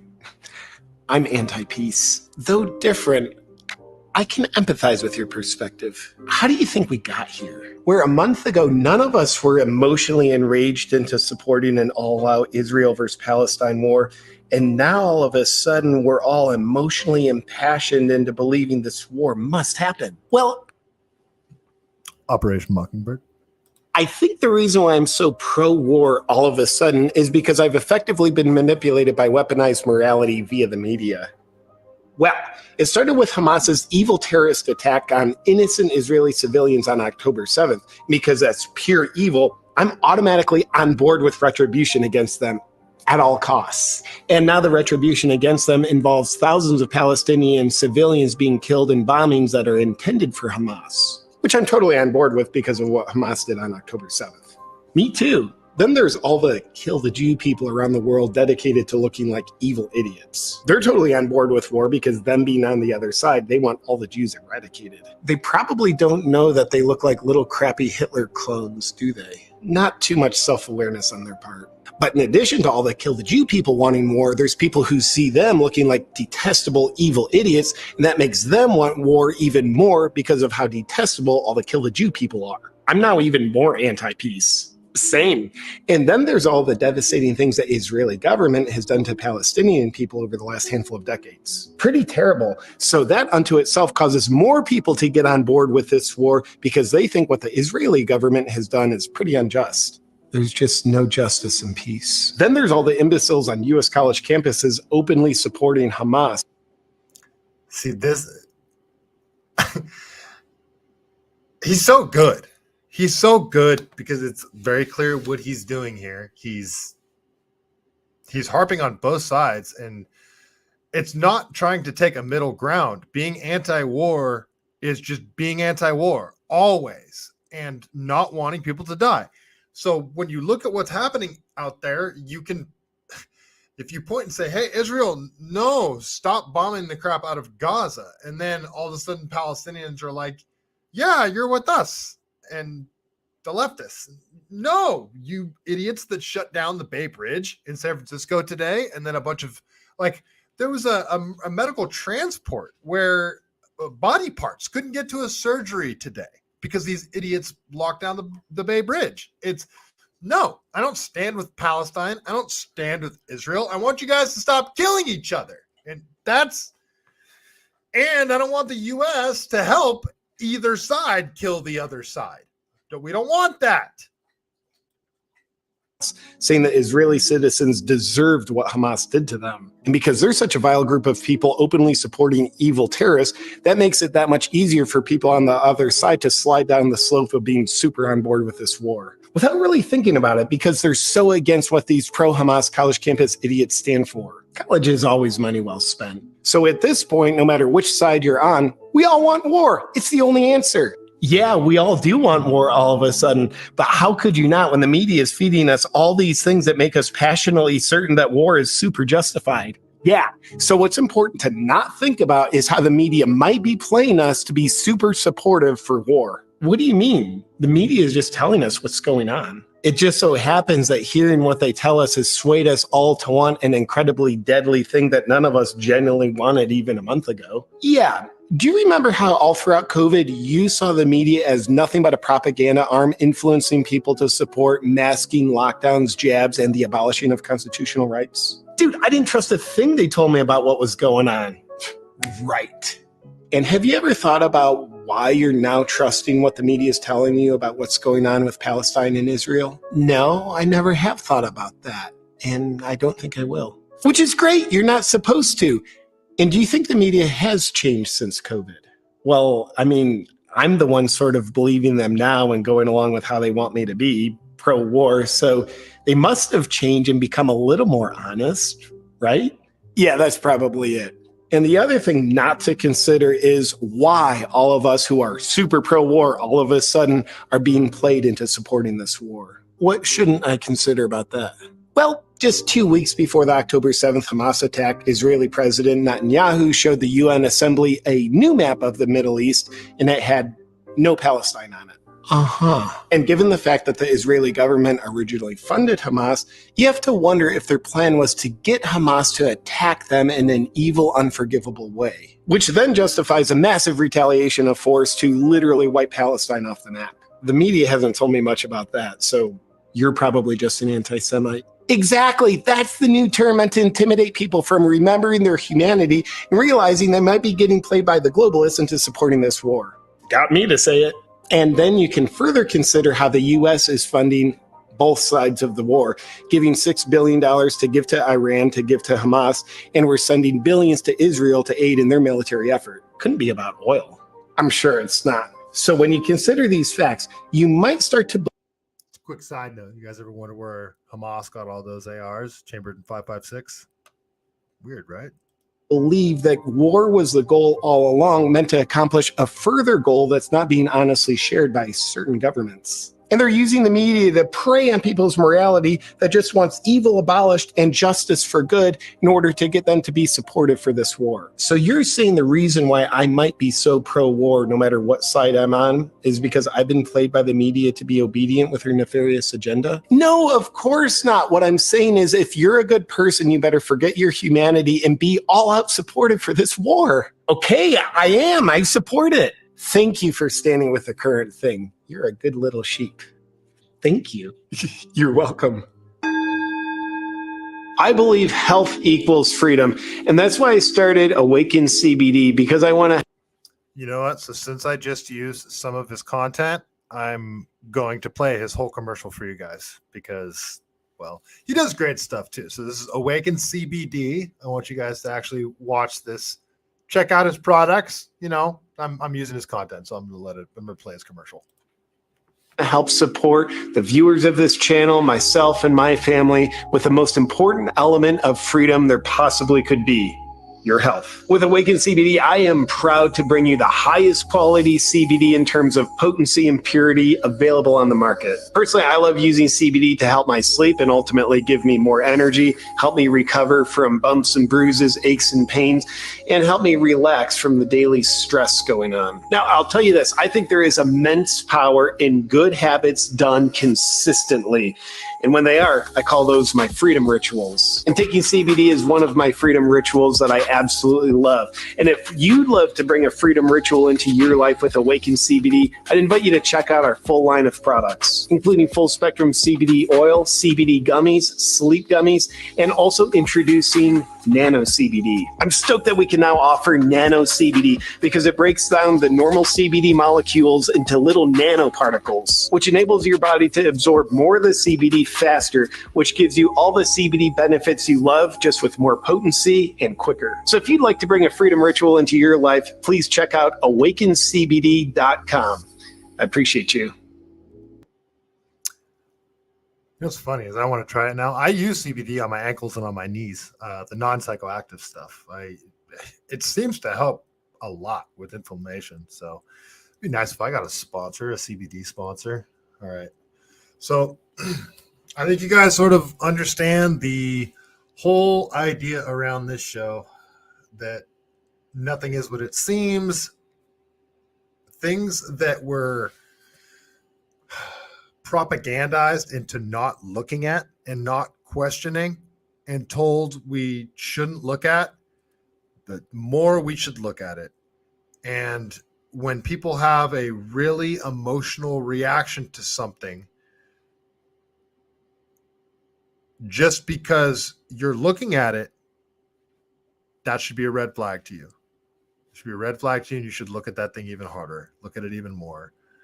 And everything that's going on right now, if you look at it through the lens of everything that happened with 9/11 and everything that's gone down over the last 3 years, this seems intentional. This seems like it was allowed to happen. This seems like a false flag to justify leveling Gaza and wiping it off the map. And this is how I'm reading the situation. This is how I'm looking at the whole thing. And it's not anti-Semitic to say that, because we're talking about the Israeli government. We're not talking about Jewish people. So that's my read. That's my read on it. And I know it's a controversial take, and I know plenty of you won't agree with me, but that's what I'm seeing. That is how I'm interpreting this whole thing. And I hope I'm wrong, but I don't think I am. So, all right, folks, that was a long episode. I haven't done a 2-hour show in a while, and I'm glad that you all stayed with me and hung out, hanging out in the chat. It was very awesome. Rochelle, Bantering Les, Terry Wallace, B. Sizzo, Lonnie. What else we got in there? Yeah, I think I got all you guys. Did I miss anyone? I think I got all you guys. All right. Thank you guys so much for hanging out. You guys are amazing. I will be back here tomorrow night, and we're going to actually talk about the news tomorrow night. We're going to talk about things that are going on. Oh, thank you, Rochelle. Thank you, B. Sizzo. But before we get out of here, you know how we do it. We got to tell a joke from the greatest book ever written, The Truth About Chuck Norris. Let's see what we got tonight. All right, folks. You guys ready for a Chuck Norris joke after a depressing topic for the entire evening? Because I sure am. All right. Okay, you know what? I don't think I've ever told my favorite Chuck Norris joke, and this one's really close to it. So I'm just going to tell my favorite Chuck Norris joke, and I know it off the top of my head, so I'm just going to tell it to you guys, because I don't think I've ever said it on here. All right. You guys ready for tonight's Chuck Norris joke? All right, here it goes.